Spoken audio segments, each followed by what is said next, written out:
नमस्कार साथियों, एक नए विषय के साथ आपका स्वागत है। इस लेक्चर में मैं बात करूंगा अरस्तू के राज्य संबंधी विचारों के बारे में। साथियों, अरस्तू यूनान का एक महान राजनीतिक विचारक था, जिसे राजनीति विज्ञान का जनक तथा प्रथम राजनीतिक वैज्ञानिक माना जाता है। अरस्तू ने अपने तत्कालीन समय में विभिन्न क्रांतियां देखी और कई नगर राज्यों का पतन देखा।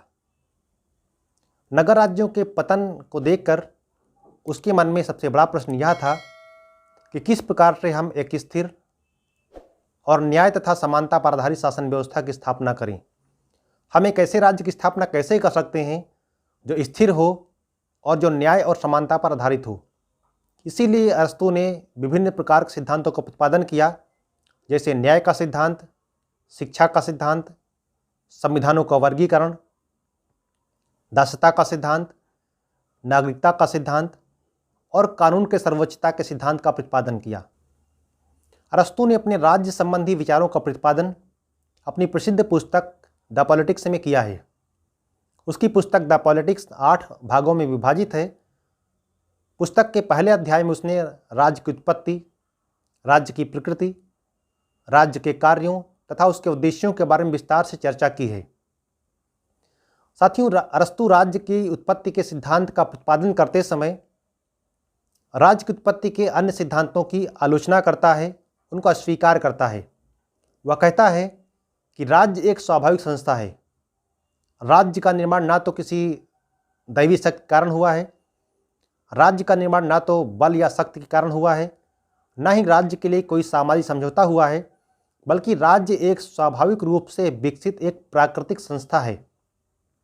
राज्य की उत्पत्ति के बारे में वह अपने गुरु प्लेटो के विचार का अनुसरण करता है और कहता है कि राज्य की उत्पत्ति का मूल कारण मनुष्य की प्रवृत्तियां और मनुष्य का स्वभाव है। वह कहता है कि मनुष्य में 2 मूल प्रवृत्तियां पाई जाती हैं, यौन संतुष्टि और आत्मरक्षा। यौन संतुष्टि के कारण स्त्री पुरुष का मिलन होता है, संतानोत्पत्ति होती है, और आत्मरक्षा के कारण स्वामी और दास का मिलन होता है। तो अरस्तू कहता है कि मनुष्य की इन्हीं 2 मूल प्रवृत्तियों के कारण परिवार नामक संस्था का उदय होता है। वह कहता है कि परिवार केवल मनुष्य की दैनिक और भौतिक आवश्यकताओं की पूर्ति कर सकता है, लेकिन इसके अतिरिक्त मनुष्य की कुछ सांस्कृतिक आवश्यकताएं भी होती हैं। मनुष्य अपनी सांस्कृतिक आवश्यकताओं की पूर्ति के लिए परिवार के बाहर अन्य परिवारों से संबंध स्थापित करते हैं, संपर्क स्थापित करते हैं, जिससे एक ग्राम का निर्माण होता है और ग्राम के आधार पर मनुष्य अपनी सांस्कृतिक आवश्यकताओं की पूर्ति करते हैं। लेकिन मनुष्य की केवल सांस्कृतिक आवश्यकताएं ही नहीं होती, मनुष्य की कुछ राजनीतिक इच्छाएं भी होती हैं, कुछ राजनीतिक आवश्यकताएं भी होती हैं, जिसके लिए कई ग्राम मिल करके एक राज्य का निर्माण करते हैं। तो अरस्तू कहता है कि राज्य एक स्वाभाविक रूप से विकसित संस्था है। राज्य का विकास, राज्य का निर्माण 3 चरणों में होता है। सबसे पहले मनुष्य की 2 मूल प्रवृत्तियों के कारण परिवार नामक संस्था का विकास होता है, परिवार नामक संस्था का उदय होता है।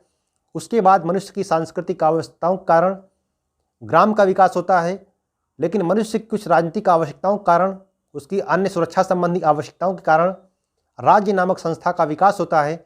इस प्रकार राज्य का विकास, राज्य का निर्माण 3 चरणों में होता है। सबसे पहले परिवार का निर्माण होता है, फिर ग्राम का निर्माण होता है, फिर राज्य का निर्माण होता है। अरस्तू कहता है कि राज्य के निर्माण के बाद मानवीय समाज अपनी पूर्णता को प्राप्त करता है। राज्य के विकास के बाद, राज्य की स्थापना के बाद समाज का विकास अपने आप में पूर्ण हो जाता है और सारा समाज, सभी व्यक्ति राज्य में अपनी पूर्णता को प्राप्त करते हैं।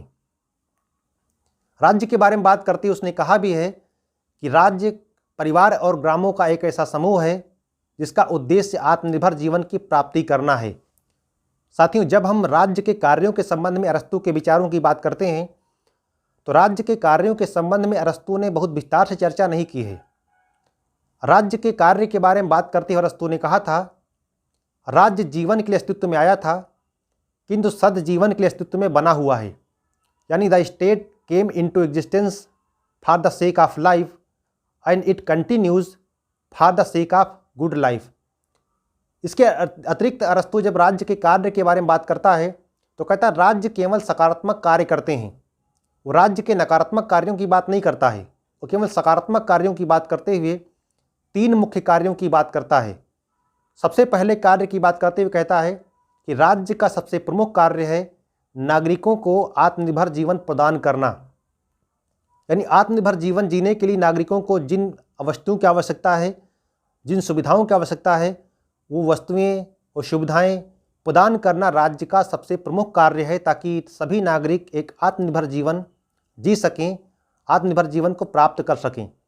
दूसरे कार्य की बात करते हुए अरस्तु कहता है राज्य का दूसरा महत्वपूर्ण कार्य है राज्य की आवश्यकताओं के अनुरूप, राज्य की समस्याओं के अनुरूप राज्य सभी नागरिकों को शिक्षा व्यवस्था प्रदान करे, शिक्षा का अवसर प्रदान करे। तो राज्य का दूसरा महत्वपूर्ण कार्य है राज्य में शिक्षा का प्रबंध करना, शिक्षा की व्यवस्था करना। अरस्तु राज्य के तीसरे कार्य की व्याख्या करते हुए कहता है कि राज्य का तीसरा सबसे प्रमुख कार्य है नागरिकों को आनंदपूर्वक जीवन प्रदान करना, यानी नागरिकों को आनंदपूर्ण जीवन प्रदान करना। इसके लिए अरस्तु कहता है कि राज्य का यह दायित्व है, राज्य का यह कर्तव्य है कि राज्य में एक ऐसा वातावरण का निर्माण करे, राज्य में ऐसा वातावरण बनाए, ऐसी परिस्थितियों का निर्माण करे जिसमें सभी नागरिक अपनी आवश्यकताओं की पूर्ति करते हुए एक आनंदपूर्वक जीवन, एक आनंदपूर्ण जीवन जी सकें।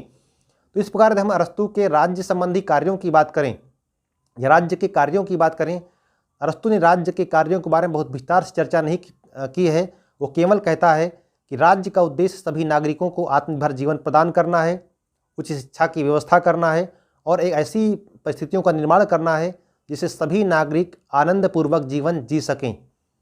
साथ ही अगर हम अरस्तु के राज्य की विशेषताओं की बात करें, उसके लक्षणों की बात करें, तो अरस्तु के राज्य के कुछ लक्षण इस प्रकार हैं। जैसे अगर सबसे पहले लक्षण की बात करें तो वो कहता है कि राज्य एक सर्वोच्च संस्था है।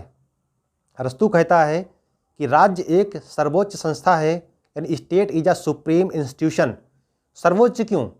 वो कहता है कि राज्य सभी समुदायों में एक समुदाय है, लेकिन राज्य अन्य सभी समुदायों में सर्वोच्च है, क्योंकि राज्य में ही सारा समाज अपनी पूर्णता को प्राप्त करता है, अपने विकास के, उन्नति के चरम स्तर को प्राप्त करता है। तो राज्य एक सर्वोच्च संस्था है, एक सुप्रीम इंस्टीट्यूशन होता है। दूसरी विशेषता की बात करते हैं तो कहता है कि राज्य व्यक्ति का पूर्ववर्ती है, यानी state is prior to the individual, यानी राज्य का निर्माण व्यक्ति से पहले है। और अगर इसको आपको समझना है तो देखिए, अरस्तु कहता है कि राज्य व्यक्ति से पूर्ववर्ती तो है, लेकिन ऐतिहासिक अर्थ में नहीं। राज्य व्यक्ति का पूर्ववर्ती है दार्शनिक और मनोवैज्ञानिक अर्थों में, यानी राज्य आप देखेंगे तो व्यक्ति के मस्तिष्क में, व्यक्ति के विचारों में, व्यक्ति के दर्शन में बहुत पहले से है, लेकिन वास्तविकता के धरातल पर उसकी स्थापना बाद में होती है। इसीलिए कहता है कि राज्य व्यक्ति का पूर्ववर्ती है, state is prior to the individual. तीसरी विशेषता की यदि बात करते हैं तो कहता है राज्य एक स्वाभाविक संस्था है, यानी राज्य एक प्राकृतिक संस्था है। स्वाभाविक और प्राकृतिक का तात्पर्य है कि राज्य का विकास स्वाभाविक रूप से हुआ है। राज्य का निर्माण किसी व्यक्ति ने नहीं किया है, किसी ईश्वर ने नहीं किया, न ही इसके लिए कोई समझौता हुआ है, बल्कि राज्य धीरे धीरे परिवार नामक संस्था से विकसित होकर के परिवार के रूप में, फिर ग्राम के रूप में और अंत में राज्य के रूप में विकसित हुआ है। जिस प्रकार से एक छोटे से बीज से बड़े से बटवृक्ष का विकास होता है, उसी प्रकार से अरस्तु कहता है राज्य भी परिवार नामक बीज से विकसित हुआ एक बड़ा सा बटवृक्ष है, जो एक स्वाभाविक संस्था है, जो कि एक नेचुरल इंस्टीट्यूशन है, जिसका विकास स्वतः स्वाभाविक रूप से हुआ है। चौथी विशेषता की बात करते हैं तो कहता है राज्य एक आत्मनिर्भर संगठन है। अरस्तु कहता है कि राज्य एक ऐसी संस्था है, एक ऐसा संगठन है जो अपने आप में पूर्ण है, जो सेल्फ सफिशिएंट है, सभी आवश्यकताओं को पूर्ण कर सकता है। इसीलिए कहता है कि राज्य एक ऐसी संस्था जिसमें मानवीय समाज अपनी पूर्णता को प्राप्त करता है, विकास के चरम स्तर को प्राप्त करता है। तो राज्य अपने आप में सेल्फ सफिशिएंट होता है, आत्मनिर्भर होता है। राज्य को किसी अन्य सहयोग की आवश्यकता नहीं होती है। राज्य अपनी आवश्यकताओं को, अपनी ज़रूरतों को पूरा करने में सक्षम होता है और वह विकास का चरम होता है, वह विकास का पूर्ण स्तर होता है। पांचवी विशेषता की बात करते हैं तो कहता है राज्य एक जैविक संगठन है। राज्य एक जैविक संगठन है या जैविक संस्था है, यानी state is an organic institution. अब जैविक संगठन की बात करते हैं तो जैविक संगठन का तात्पर्य क्या है? जो विचारक राज्य को जैविक संगठन मानते हैं और राज्य की तुलना जीवधारी की तरह से करते हैं, जिस प्रकार से मनुष्य के शरीर में तमाम सारे अंग होते हैं, सारे अंग एक दूसरे पर निर्भर करते हैं और सभी अंग एक दूसरे से मिलकर कार्य करते हैं, एक अंग का कार्य दूसरे प्रभावित करता है, ठीक उसी प्रकार से राज्य भी एक जैविक संगठन है जिसमें कई अंग हैं, जिसके सभी अंग आपस में एक दूसरे पर निर्भर करते हैं। तो राज्य इस प्रकार देखें तो राज्य एक स्वाभाविक रूप से विकसित संस्था है। राज्य एक प्राकृतिक संस्था है जिसका निर्माण 3 चरण में हुआ। सबसे पहले मनुष्य की मूल प्रवृत्तियों कारण, उसके स्वभाव कारण सबसे पहले परिवार नामक संस्था का विकास होता है, फिर उसकी आवश्यकताओं की पूर्ति के लिए ग्राम का विकास होता है और ग्राम के बाद में अंतिम रूप में राज्य का विकास होता है। तो आशा है कि ये टॉपिक आपको समझ में आया होगा। मिलते हैं किसी अन्य टॉपिक के साथ, तब तक के लिए बहुत बहुत धन्यवाद।